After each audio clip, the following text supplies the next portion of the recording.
And now, a quickie from Somehow I'll Manage. Well, okay, so I just found the Eddie Kingston documentary on YouTube. Okay. It is 21 minutes long. Yeah. Okay. That is a TV half hour. Yes. So 21 minutes long. It is called And Then There Was King. Okay. From AAW Pro. So definitely check that out. AAW Pro is the channel? Yes. Cool. Yes. So go. You can find it there. But again, I just typed in Eddie Kingston. It was the first thing that popped up. Nice. So that's awesome. Easy to find. Check it out. Eddie Kingston is a real MFer. Let me tell you. I have been there. Well, shit. I've been across the ring from Eddie many, many times. Yeah. But with Eddie, and I'll tell this story real quick, just because I think that Holy shit, that was awesome. Yeah, I know. These guys are killing it.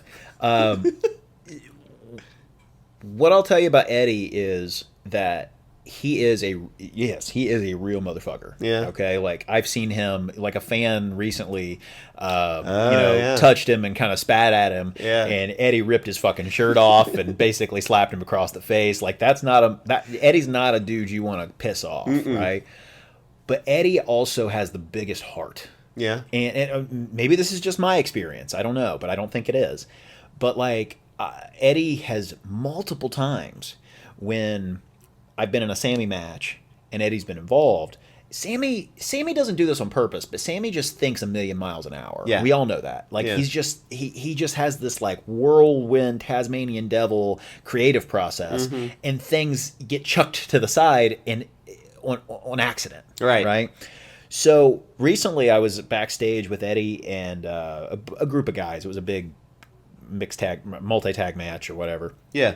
And I was getting frustrated because I knew that because you love multi-man matches so much. I fucking hate them, and you know that. But the X, Y, and Z needed to happen to make sense. Right. Okay. It didn't matter what it was. Yeah. But it wasn't getting called, and I'm out there basically as the Iron Manager. And I say that because everybody knows I'm the Iron Manager, but in Chicago that means something. Yeah. Like it does in Dayton. Like they expect me to get physically involved, right, if it's called for, right?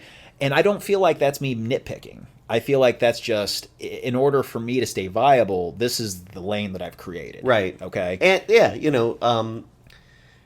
I'm not saying they're paying their money exclusively to see that. However, if they see your name, right, they expect something like that. And I think that's fair. Yeah. I think that you can be a smaller part of the show, but still be a part of the show people look forward to. Yes. And that's what I try to be. Sure. So after that crazy fucking spring break cocaine bit at Midnight After Mania in Orlando, yeah, I think it's like, okay, well, like if JT's in this match, something crazy could happen. Something can happen. Yeah. But Eddie was very present that night, and he was just he was just watching me. I could tell.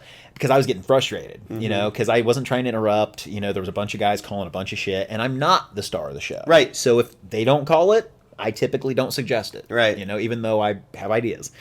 But Eddie just walks over and he goes, "Yo, I forgot you're in this match too, right?" Like that. And I was like, "Yeah." He goes, "I got you." He goes, "After I knock so-and-so down, I'll come out there, I'll guardrail you."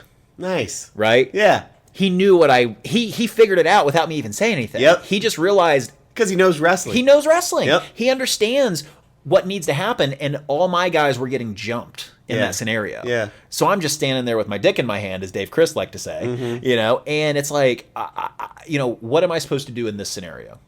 Right. Because I am this in this city. Right. And Eddie just walks over, "I got you." Nice.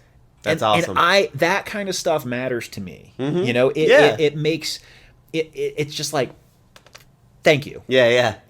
Like I appreciate that. Yeah. So yeah, Eddie's and he and I just say this because again I'm just talking him up, but Eddie is just one of those guys where I might have met wrestler A 50 times in my career, and it's still just kind of that, "Hey man, what's up?" handshake.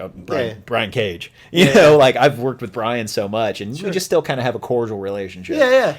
I've worked with Eddie much less than I've worked with Brian Cage, but Eddie's the type of guy that gets up and gives me a big hug and asks me how I'm doing. Sure. So Eddie's just a cool dude. More personal. Yeah. That's fuck awesome. Brian Cage. No, I'm joking. I like Brian a lot. Anyway. Find us on Buzzsprout, Spotify, Apple Podcasts, and any place you find podcasts. Follow us on Twitter and Instagram at Somehow Manage.